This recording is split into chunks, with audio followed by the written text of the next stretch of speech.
Hi, I'm a non-resident senior fellow at the Atlantic Council, and on behalf of the Atlantic Council and South Asia Centre, we are holding this very important conversation with Mr. Ahmad Massoud to talk about the current political and security situation in Afghanistan and how he sees the evolution of this war and indeed the political solution. Thank you, Ahmad, for joining us, and it's a very critical time right now in Afghanistan, and in my last week here I've seen how districts are falling, provinces are falling, and of course the main concern is that with 4 of the border crossings gone, the question mark was that the Afghan National Defense Security Forces either had gone across the border and sought refuge in Tajikistan or had simply abandoned their posts. As a result, there was a genuine people's popular uprising asking for several leaders, including yourself, Ismail Khan, Atanur, to take up arms and defend the people. One thing is for sure, the people do not want the incoming Taliban forces. How does the mobilization of the forces such as the ones you are leading, how will they coordinate with the Afghan military and the security forces, since there seems to be a disconnect? Ismail Khan publicly said that the government has not reached out in time, and also we've seen in Badakhshan and Takhar there was a complaint that the government had not reached out in time. So there seems to be a feeling that yes, everyone is united and supports the Afghan military to fight against the Taliban. But how do you see the military and security situation evolving? Well, first and foremost, welcome to Afghanistan, and thank you, and also thanks to Atlantic Council for this opportunity. To answer that question, we need to head back to what happened the past 20 years. The roots of the problem of today, it is in the past 20 years, and how the political situation in here has been developed, how the political system in Afghanistan has been established in the past 20 years, and how especially the Afghanistan armed forces has been established and the system that they have been established. Unfortunately, it has been very clear to us, and this is something that we have been very vocal about it in the past few years, that there is a huge issue with political system, with the trust of the people to political system and their support to the political system, and especially Afghanistan armed forces, that Afghanistan armed forces, without the presence of foreign troops and foreign support, it cannot continue like this. And we were right, unfortunately. And this is exactly what happened, that we see all of these territorial gain by the Taliban, which happened very rapidly. It was already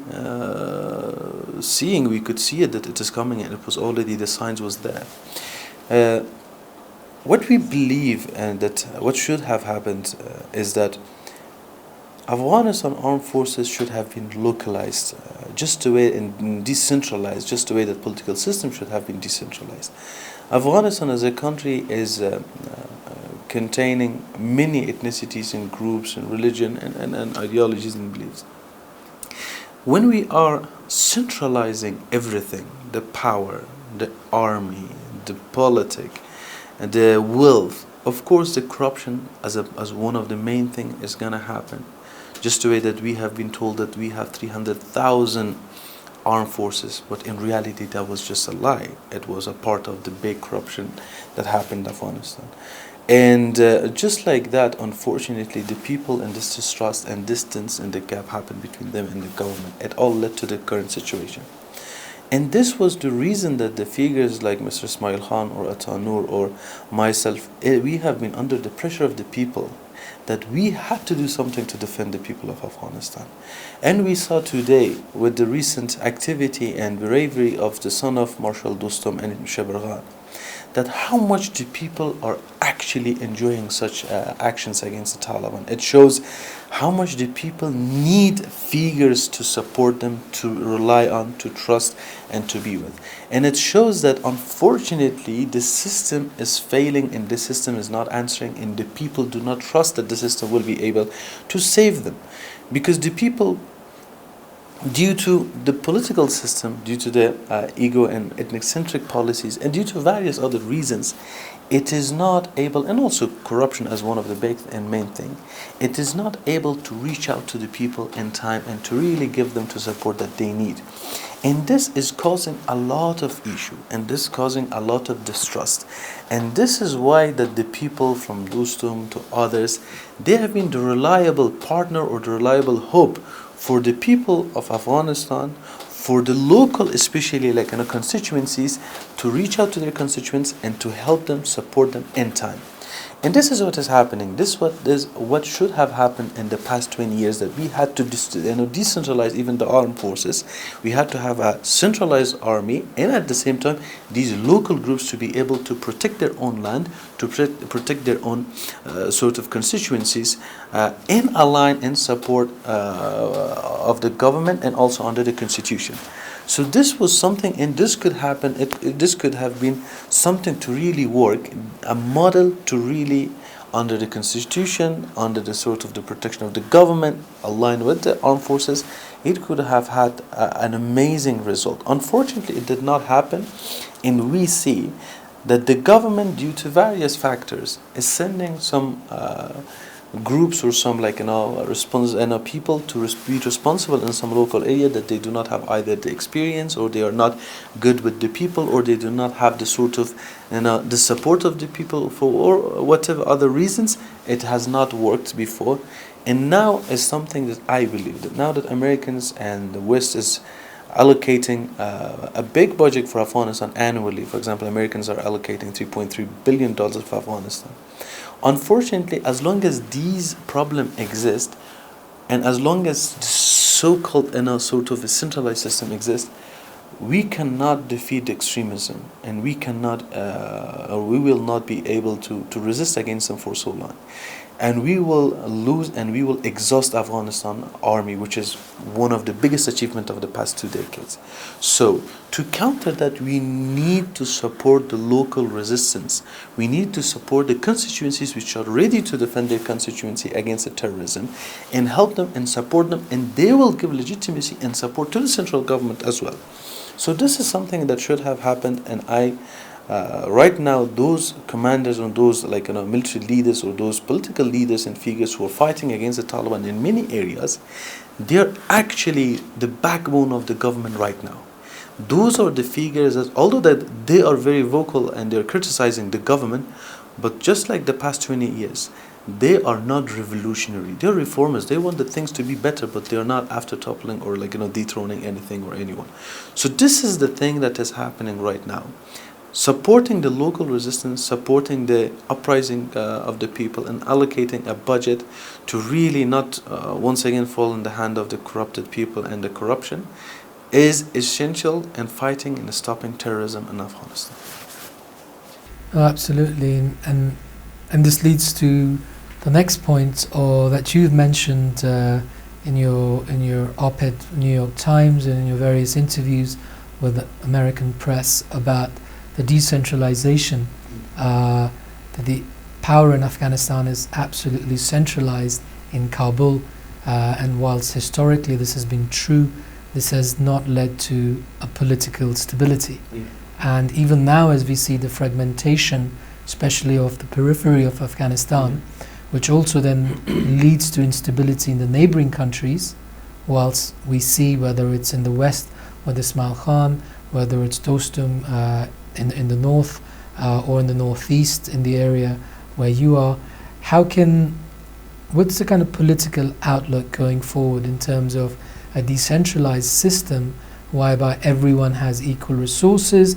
The American taxpayer is asking what has happened to the billions of dollars, and it's not a secret, we don't have to repeat it, that so much has gone missing, and one cannot simply ignore the governance issues here, whether it's from a military perspective or it's a perspective of justice and accountability. Well, this is the main issue of Afghanistan for the past few centuries, not just few decades. Afghanistan always has been trying to push for the narrative of a centralized government. It has not worked, it will not work.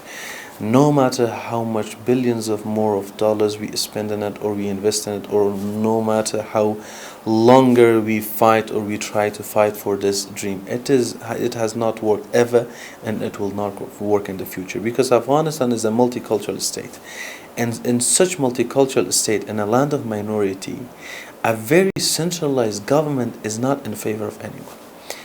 Let me give you a very small example of what happened, for example, in the past 20 years.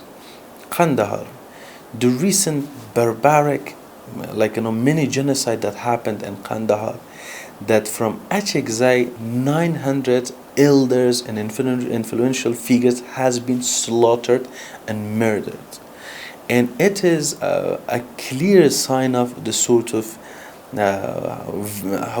it's revenge and seeking revenge after not being able to be represented properly in that area by the other tribe.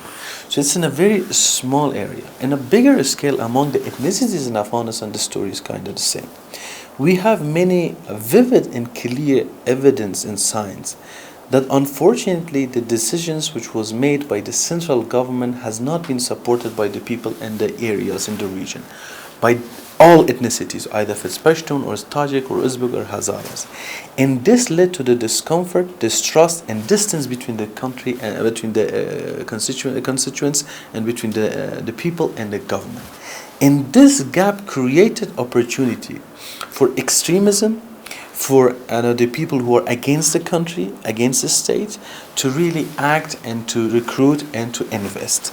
And this is why in many areas that the people, the government was so unpopular that when the Taliban came, it was not that they were supporting Taliban, but also they did not do anything. Because they were like, well, both of them are equally bad for us. So this is kind of the story, that how unfortunately social justice in Afghanistan cannot be achieved through a centralized system. And Afghan people do not want to wait for a messiah figure to come and save them or to provide them with justice. They want a system to be just, not a man to be just. So for this reason, a centralized government cannot be just for people of Afghanistan and fair. And we have all the evidence. And this is another thing that we have been very vocal about it, that unfortunately although we are very appreciating and we are very grateful for all the investment that happened in Afghanistan in the past 2 decades, but due to the wrong system, we have not been able to really use it in the right way, or to be able to be appreciating it in the right way. And the reason being was that the centralized government is the mother of all problems, first and foremost. And secondly, it has not been a strategic partner for international community to fight against the terrorism. That's why we have not achieved anything in the past 2 decades with all the investment and all the presence of the troops, because the international community and our international force in Afghanistan, they did not have a strategic partner, a reliable one, to really counter the terrorism and to achieve the strategic goals that international community has set for themselves when they entered Afghanistan. To do so, they needed a strategic partner. A centralized government of Afghanistan is unable to be a strategic partner, or unable to be a good government or a state, for people of Afghanistan and also for the world. This was the main reason that the corruption grew in Afghanistan. This is the main reason that there has been a lot of fatigue regarding Afghanistan situation. And this is the main reason that Afghanistan of today is very unstable and insecure. To counter that, the political narrative and solution to Afghanistan is decentralization. Unfortunately, when the time came that the generation like myself and others, that we have studied in the West, that we had been able to really figure the problems of Afghanistan, that we are thinking beyond just our personal, preferences or personal benefits.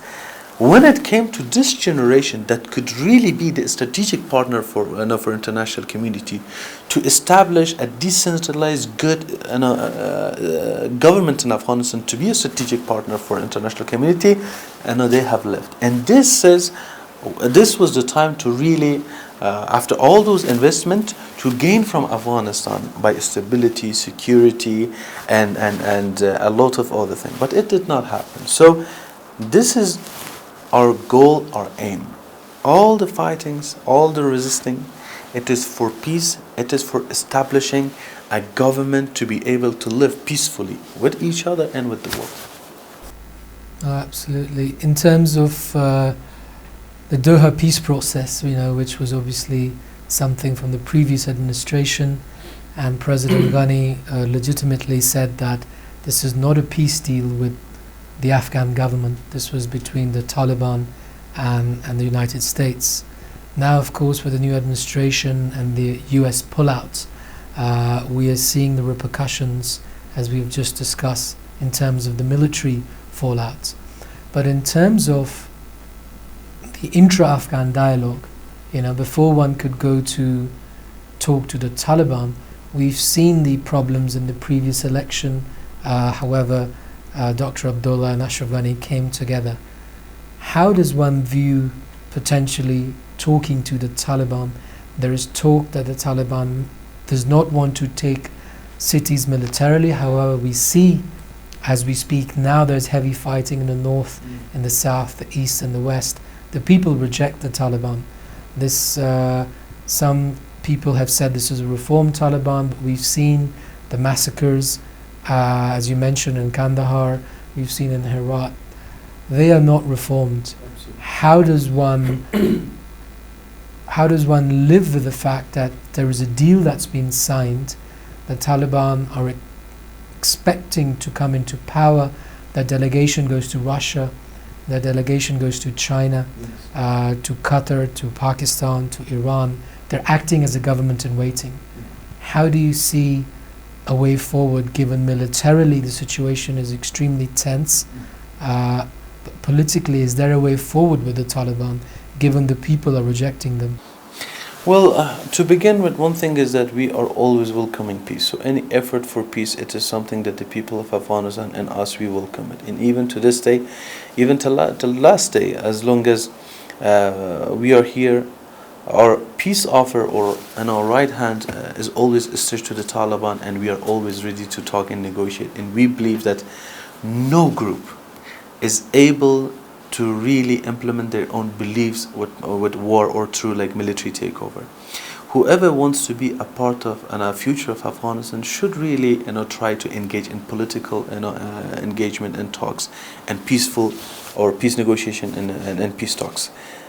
However, the way that everything has been set up, the deal, the talks, negotiation that happened between Americans and the Taliban, I told them that it is a recipe for disaster.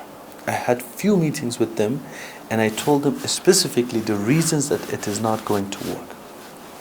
Unfortunately, one of the catalysts and one of the main factors in reason for today's events that is happening in Afghanistan, the instability and security problems in Afghanistan, and demoralization of soldiers in the battleground, the Afghan soldiers, those who fought alongside the international community against the terrorism, is the peace deal and the peace talks between Americans and the Taliban. This is a fact. This is something that we can clearly see the evidence and signs. Unfortunately, it happened, although that I blame the Afghans that after 20 years we had to be able to build a country and a state to be able to defend itself for many years to come. However, there are many factors which we spoke, it did not happen, and we have been vocal about it. However, nowadays, with the current situation, my personal opinion is that the Doha talk is over.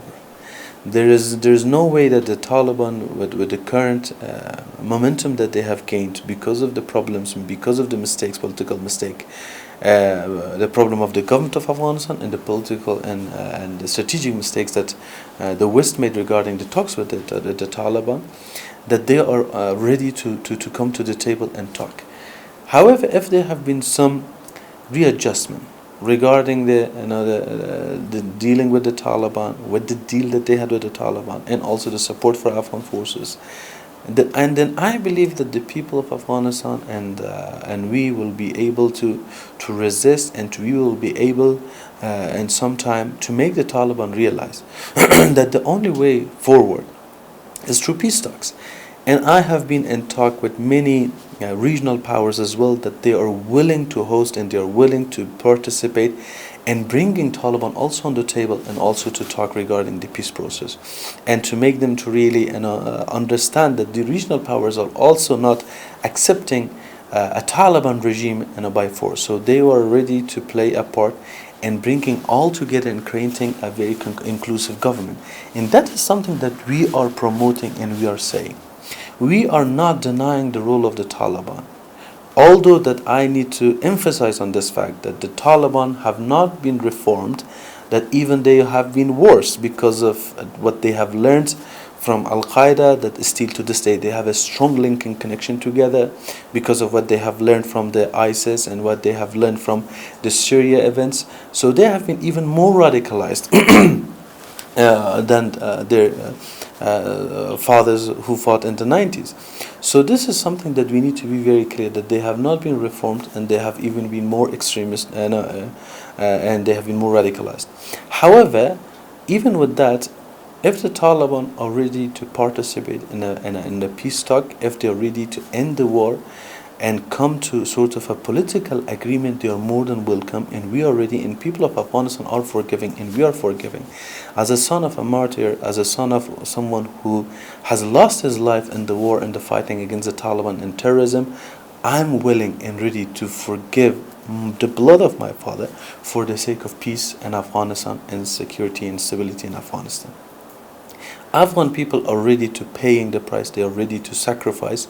However, one thing that we cannot do is to give in to the will of terrorism. It is not something that will not happen. We are ready to talk, we are ready to to negotiate, we are ready to participate, we are ready to create inclusive government with the Taliban, but we are not ready to accept for extremism and fundamentalism to establish extremist narrative or government in here, because it is something which will be really bad, not just for Afghanistan, it will be a regional threat, it will be a sort of international threat. Absolutely, and picking up from the point of terrorism and al-Qaeda, you remember the last 20 years, the war on terror, as it was named by former President Bush, at the Afghanistan-Pakistan border seemed to have been the front line. However, with the advent of the Iraq war and the fragmentation of Iraq, the international terrorists had moved into Iraq and Syria. We saw thousands of foreign fighters going to fight in Syria. It now seems to me, and it seems to the world, that a lot of those fighters are coming back, some into northern Afghanistan, some in the south, which will of course destabilize Central Asia, China, Iran, Pakistan. How do you see the relationship, which is seen as the elephant in the room, with Pakistan? Because at the moment the relationship is at all-time low, the ambassadors were recalled, and we also see with the recent attacks in Afghanistan, the people blaming Pakistan. How can a workable relationship with Pakistan be built given the lack of trust and the history?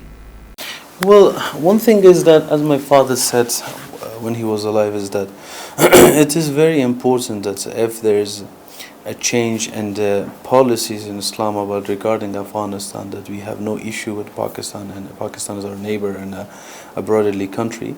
It was his dream, and it is something that even to this day, this is something that we have been saying, that Pakistan is our neighbor, and we can play a big role for stability in each other's country.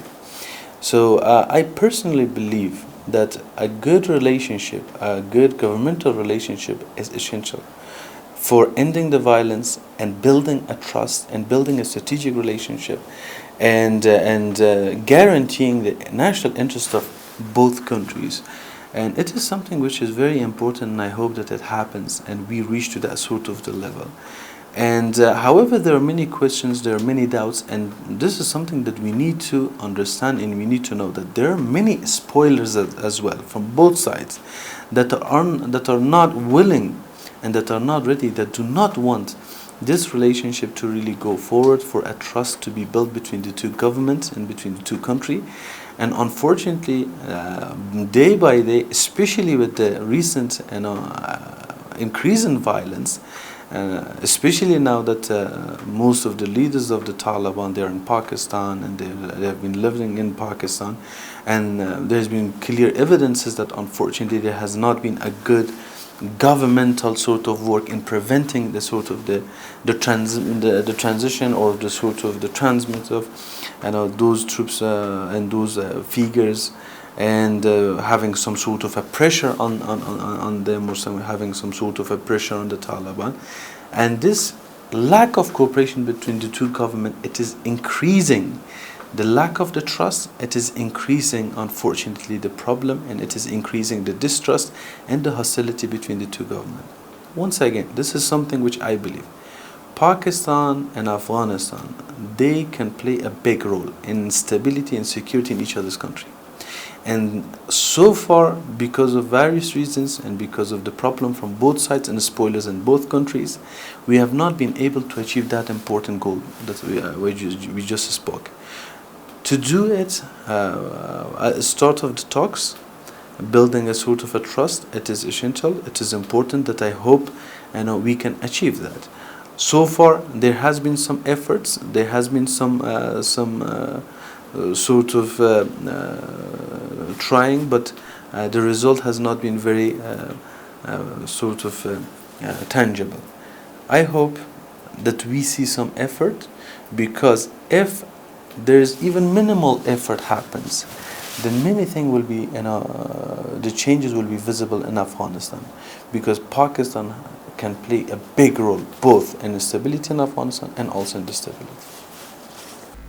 And how about the US? There's a lot of criticism of President Biden in the way the sudden pullout, although some would say it's not a sudden pullout. There's been a 20-year patience that the US has shown in Afghanistan. And indeed, President Biden, of course, was one of the most experienced politicians. As a senator and as vice president, he's followed Afghanistan very closely.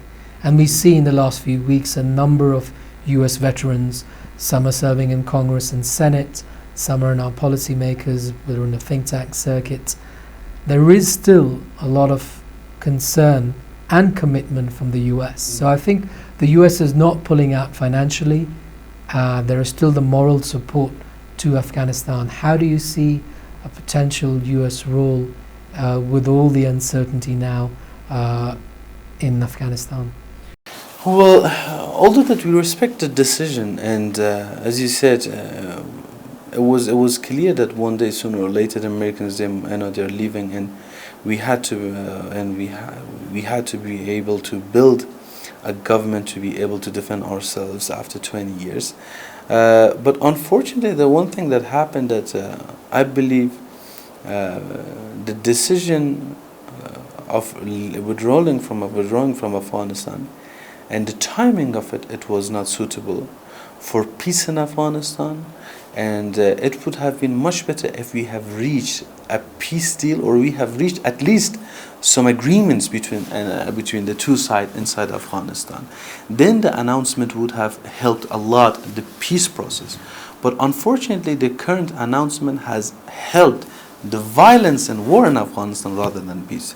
The Turkey conference was a great opportunity, and Turkey could play a great role in bringing peace and bringing the two sides together. And there has been some sort of public pressure on the figures, both from the Republic side and the Taliban, to sit together in Turkey, and we could see that it was a very sort of a good opportunity for actually bringing a transition or interim government and ending the sort of these violences.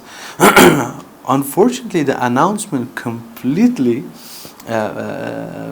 changed the situation, and once the Taliban heard about it, that there's an unconditional sort of withdrawal, then the goal was achievable, and the peace deal was sort of out of the table. And this is the cost of such announcement, unfortunately. However, once again, I need to emphasize that we respect the decision, because it's the decision that they're making, that Afghans, they should have been able to reach a conclusion by then. However, sometimes when it comes to Afghanistan, which is surrounded by many regional powers that they are after their own benefits, and also they're after the sort of fighting as proxies in Afghanistan against the other regional powers. Then the strategic patience is really required for Afghanistan, and this is something that we have been sort of studying and learning and knowing, especially in the past few decades, that when it comes to Afghanistan, a strategic patience is required. No, and I think in terms of the regional element that you mentioned, we've been talking about the regional role of countries in Afghanistan, but also with the connecting point of decentralization. We look even today or yesterday when Marshal Dostum comes back from Turkey to take command of the forces in Sheberghan and Jawzan to fight, he has support from Turkey.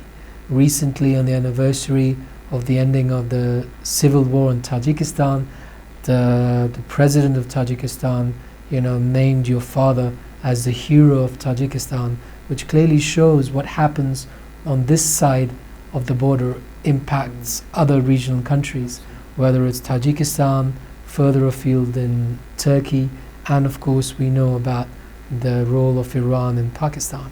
So in the end, we are still talking about a regional finish to this war, with a summary of your analysis that the decentralization is important, yet the Afghan nationalism is strong. No one is talking about a revolution, as you say. The mobilization of popular forces and regional leaders comes at the support of the Afghan military, which indeed are fighting a very difficult war, but there needs to be a focus on bringing the regional mix into decentralization. Would you say that that seems to be the way forward then? And you've clearly said that talking and working with the Taliban is an option, but they have to show actions. They're saying things on TV that they're reformed, but their actions on the ground somehow do not back their words up. So in terms of a summary, please let us know, the regional way to end this war, as we've discussed, but also in finality, the Taliban question. Well, first and foremost, regarding the region, one thing that before coming to the question I need to say is that you brought up a great example of how a country should be, how a neighbor should be. The Tajikistan, it was have a very bad days. The Islamic movement of Tajikistan, they have been fighting against the government of Rahman for quite some time in the 90s. And then my father and Ustad Rabbani, they brought them together, they mediate between them, and they actually opened the sort of a channel of talk and dialogue between them, and they forced them to accept each other and to reach a deal and to respect the deal. And this is how a sort of a neighbor is. Ahmad Shah Massoud and Rabbani, they ended the war in Tajikistan. And what the Tajikistan of today is, the stability that they are having, the sort of the sort of prosperity and safety and security that they are having, they owe it to Afghanistan, and they owe it to Ahmad Shah Massoud. So that's how a neighbor is. And this is what we are expecting from our neighbors as well, to play that role when it comes to Afghanistan, to mediate, to help, to end the war, not unfortunately to fuel the war. This was a game that has been played in the past many decades, that unfortunately our neighbors has been playing in this role, that fueling it, especially in the past 2 decades with the presence of America, some regional powers, to counter the Americans' presence in here, or to hit them. They have been helping the enemies of Afghanistan. They have been helping the terrorism in Afghanistan, to be able to hurt Americans in Afghanistan and to make them suffer like Vietnam.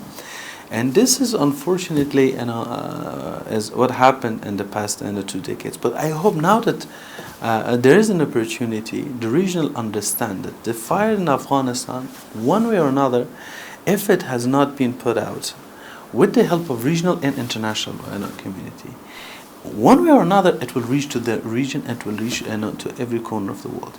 Just the way that the last time we were too late to contain it, we saw what happened in Europe, we saw what happened in America, we saw what happened across the world. And right now, if Afghanistan once again become a safe haven to harbor terrorism, international terrorism, and they find a safe haven, their families, themselves, then the world should be a witness of a horrific and horrible attacks across the world, and especially in the region. And this is something that we are in the first line of defense, and we need the help of region and regional powers and also international world to stopping it, and at least stopping a big chunk of this group, which is the Taliban, to understand and distance themselves from the terrorist groups and come to the table and talk and to be a part of the future of Afghanistan.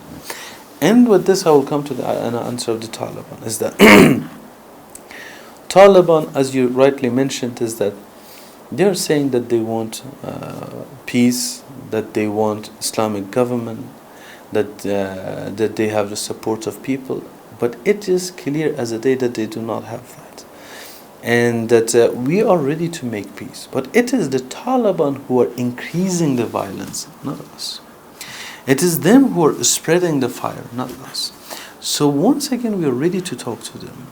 However, I strongly believe, especially the current momentum that the Taliban have, unless they see a deterrence force, a resistance force in front of them, and make them understand and realize that they are not able to achieve what they want militarily, then they will come to the table and start talking. Because what the Taliban are so after and so keen about is regional and international recognition once they establish their state. Because last time they did not have it, this time they want to achieve it and have it. For this reason, they are playing some cards when it comes to China. They are holding the Uyghurs and they're saying we will hand them over to you, or we will contain it and control them. And when it comes to the Tajikistan, Central Asia, they are playing similar games. When it comes to Iran, they are playing the similar games. So they are trying to play these sort of the cards based on the sort of the border security or national security of these regional powers to enforce themselves upon them for recognition. This is something what the Taliban have been always asked for. And one thing, if nothing happens to the people of Afghanistan, if one thing that we demand the world to listen to us is that they should not give legitimacy and recognition to the Taliban as long as they are fighting and they want to take over militarily. If they come through election or to the people's trust or through the people's decision or through a sort of a peace negotiation and political settlement, the sort of the legitimacy and recognition of the Taliban should not be an option. If they come through those meaningful factors and ways, then absolutely the world can support, can help, can continue cooperation with that legitimate government of future of Afghanistan, which Taliban can be a big part of it, a part of it, a small part of it, whatever. But that is sort of the goal that the people are demanding from the world. Recognizing the situation of Afghanistan, not given to what the Taliban have been seeking for so long. Recognition, international or regional. Thank you very much. Thank you so much, Kamal. Thank you so much for coming to Afghanistan. Thank you so much for this talk. Council, and look forward to hosting you in DC. Hopefully. Thank you so much. Thanks. You take care.